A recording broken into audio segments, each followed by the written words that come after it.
I wanted to say that I got better lights finally. I've been relying on the sunlight from the window in my bedroom to provide me light, and it's been storming for what seems like almost every day for the past 2 months. So that wasn't working anymore, so I finally just decided to go ahead and get light so I would no longer have to edit light into my videos. But anyways, last week we talked about the 5 best beginner lizards, and I wanted to also do a video on the top 5 best beginner snakes because I didn't want to put all that into one video because I didn't want to post a 30-minute long video and I didn't want to leave any of the animals out. So this week we are going to talk about the top 5 best snakes for beginners. I will say that all these snakes will need an escape-proof enclosure. They will need to be fed mice or rodents, so you're gonna have to be okay with having frozen rats in your freezer or refrigerator or wherever you're gonna store them, and they cannot be kept together. Just like many reptiles, snakes are one of those animals that just like to be alone, and if you try to house them together, a lot of times the bigger one will eat the smaller one or they'll fight, and it's just never good to try to keep 2 snakes together. And they all are gonna have hides. Snakes by nature are very secretive creatures and they like to hide. Snakes carry this stigma that they are all highly dangerous and poisonous. A lot of people are terrified of snakes, and it's a real shame because they are absolutely beautiful, amazing creatures to have. Not judging at all if you're scared of snakes, because I was also terrified of snakes because I grew up in a house where snakes were bad. So maybe you're looking into getting your first snake, or maybe you're trying to get over your fear of snakes, or maybe you're trying to convince your parents that snakes aren't all that bad.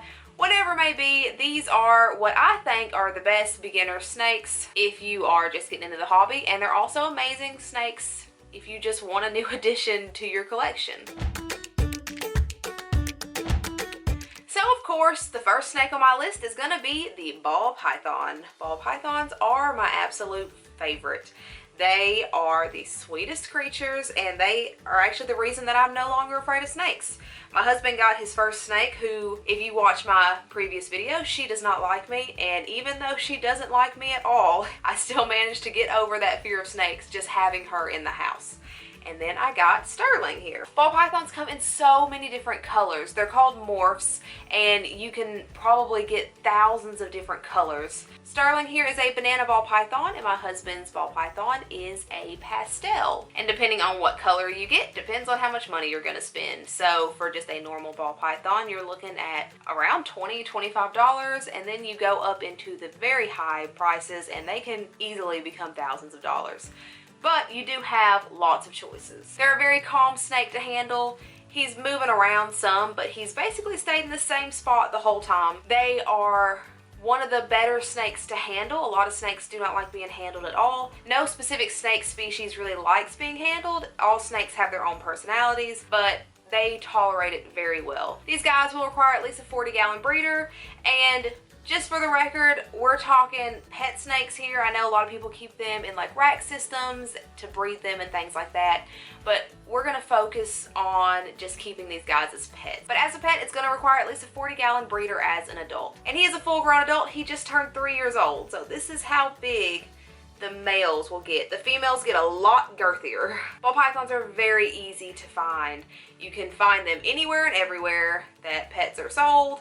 I would definitely, as always, recommend buying from breeders at places like Reptiles or at locally owned pet stores that you trust. And there are plenty of websites online that you can find whatever color that you are looking for. Just make sure that you do research about the websites before you buy from them, just to make sure that they are a good breeder. They don't need any specific lighting unless you just want to provide a light to kind of give them a day-night cycle, which is what I do.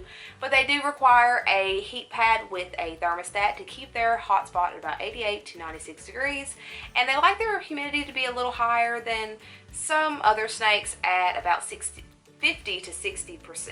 These guys are more prone to ball up if they get scared, which is why they're called ball pythons, as opposed to biting. The only thing that makes ball pythons a little more difficult is they sometimes tend to go on hunger strikes where they just will not eat for a few weeks. And that's completely normal, so you have to be okay with the fact that you're probably going to waste some frozen mice or rats, and you kind of have to be okay with the fact that sometimes they just won't want to eat for a few weeks. I know every time he does it, because he does it quite often, It always makes me sad that he didn't eat that week, and I just have to remind myself that he did not want to eat that week. So unless they're losing weight, that is completely normal for them to do. But ball pythons definitely make amazing pet snakes, and like I said, they are my absolute favorite, and they're probably just my favorite because they're the reason that I'm not scared of snakes anymore. Next up is the corn snake. Corn snakes are another snake that have been bred forever, so there are so many different colors, and their colors are so bright and beautiful. But they are another amazing beginner pet. My 9-year-old stepson actually has one. We obviously take care of the snake most of the time and make sure that he's doing a good job. And he's basically got his snake to the point where he loves being taken out and handled. Like I've said in previous videos, he'll actually poke at the top of his tank repeatedly until you take him out. And he needs to be taken out at least once a day or else he is not happy. Corn snakes are a lot more active than ball pythons are. They move around non-stop, which makes them a little more finicky to hold, but it also makes them a little more fun if you like for your animal to move around more. An adult corn snake needs at least a 20-gallon long tank, but it's always better to get them a bigger one if you can because they are so active. And they also like to burrow, so I like to put a pretty thick layer of aspen bedding in the bottom of the corn snake's tank. These are another one that are very widely available, and you can find them anywhere and everywhere. As with any snake though, make sure that whatever snake you get, you are looking at and making sure they look healthy, make sure there's no stuck shed, or they just overall look good. These guys don't need any kind of specific light unless you just want a day-night cycle. We keep ours in a room with a window so that he knows when it's daytime and when it's nighttime, and plus he is albino, so we don't put any special lights on top of his tank for fear of hurting his eyes. You just want to make sure that they don't stay too close to a window because too much sunlight coming in can cause them a lot of discomfort and can potentially overheat them and harm them because their hot spot only needs to be about 85 degrees, so they don't need a lot of heat at all, and too much can hurt them.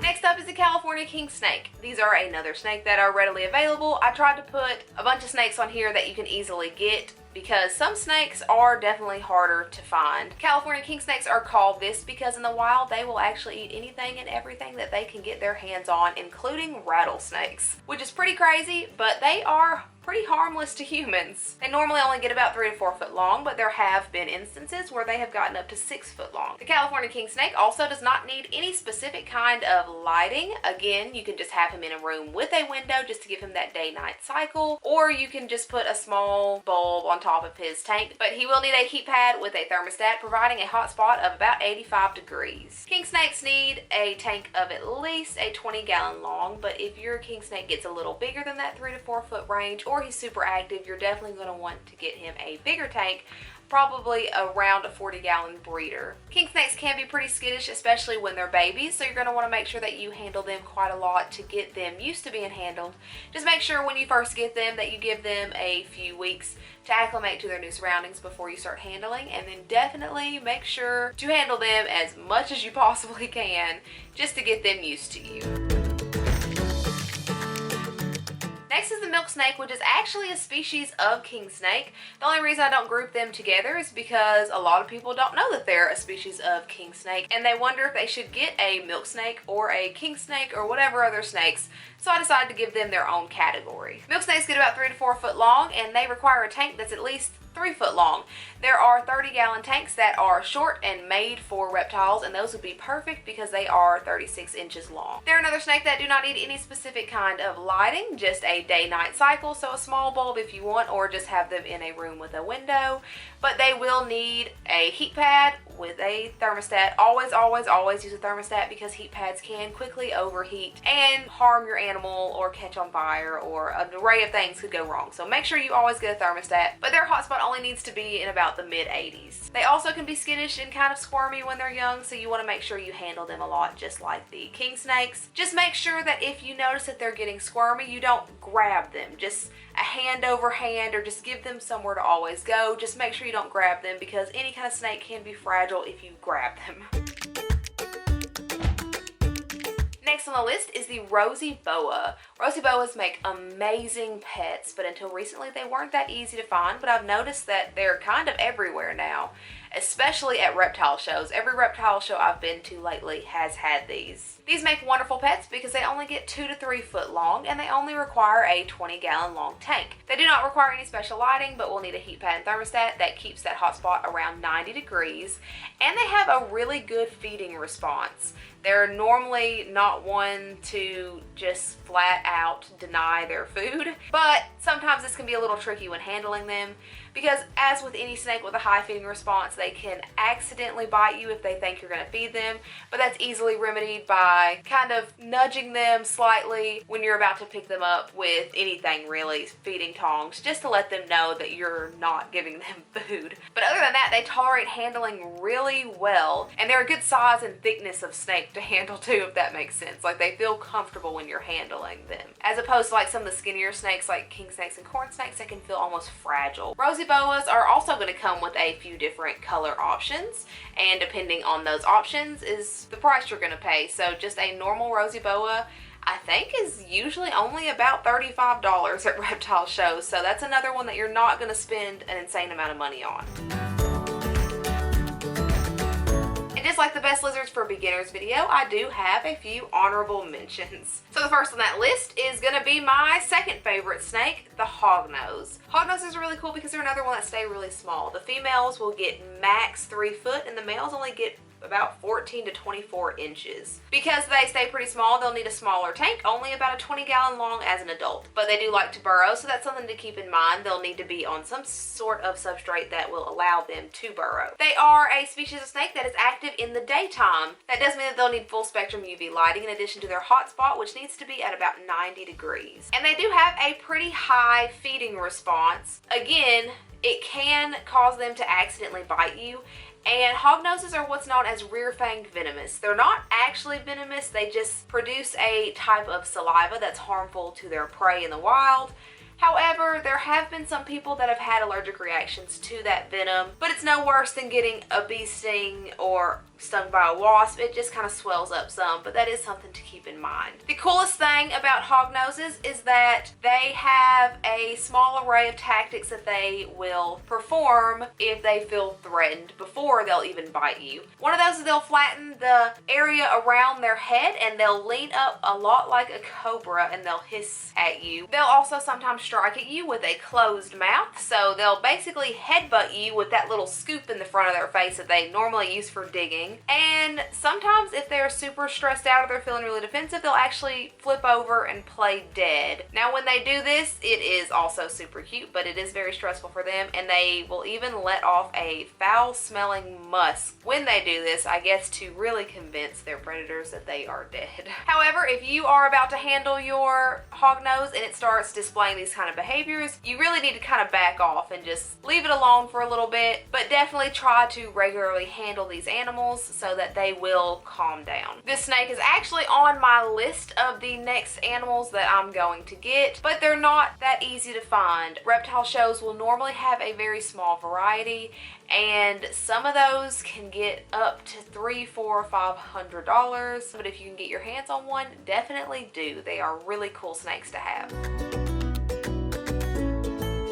Next on the list of my honorable mentions is the sand boa. Sand boas are so cool, but they are another one that are so hard to find. I've seen a handful at reptile shows, and my local family-owned pet store has had a couple in, but every time she gets them in, they are immediately gone. These guys stay very small, usually maxing out at about 2 foot, and they don't need a lot of space. They are happy in a 10-gallon tank for their entire lives. They do like to burrow, so you'll need to provide enough space for them to do that comfortably, and they do have a high and very fast feeding response. They're an animal that's really cool because they'll actually strike from their burrowed position to get the food. These guys come from Africa, so they need a high temperature. Their hotspot needs to be at about 95 degrees. And they're not really the best snakes for handling because of that high and fast feeding response, they are a little more prone to bite than the other ones on this list. While you can handle them occasionally, I wouldn't get one of these and assume that you're going to be able to handle it every day. They're more of a snake that you would get and put up on display and just watch them burrow and live their lives. Last on my list of honorable mentions, and last on the list of all of these snakes, is the garter snake. Garter snakes are very common in the wild. They are the kind of snakes that here kids will catch and bring home because they look cool and they're not poisonous and they're not generally an aggressive kind of snake, but as babies they can be pretty skittish and they can be a little bitey just because they're babies, they're small, and we are huge to them, so of course they're going to be a little nervous. They're another snake that are readily available at any pet store, Repticon, breeders, wherever, and they only get about 2 to 3 foot long, so they only need about a 29-gallon tank as an adult, and they're active during the daytime, which is really cool. But them being active during the daytime means that they will need UV lighting, and they need about a 90 to 95 degree hotspot. While they do oftentimes eat only mice and rats in captivity, they actually do a little bit better if you can feed them a variety of things, because in the wild they eat a variety of things. So occasionally they should be offered fish and worms like night crawlers. They're not going to do crickets or mealworms or anything like that. They just need the mice to be varied up a little bit from time to time. That, and with the addition of the high hotspot requirements and the full spectrum UV lighting requirements, and the fact that they can be a little more snippier when they're babies and you kind of have to handle them down, are the reason that they didn't go automatically on that top list. But if you're okay with all those things, they're another amazing pet. So that's about it for the best 5 beginner snakes. There are so many other snakes out there that make amazing pets. If you find one that you think is going to be a good pet for you for a beginner snake, just make sure to research it and provide that best home that you possibly can for it. If you like this video, please don't forget to hit that subscribe button below. I put out new videos every single Sunday. And as always, thank you so much for watching, and I hope you have a fantastic day. Bye.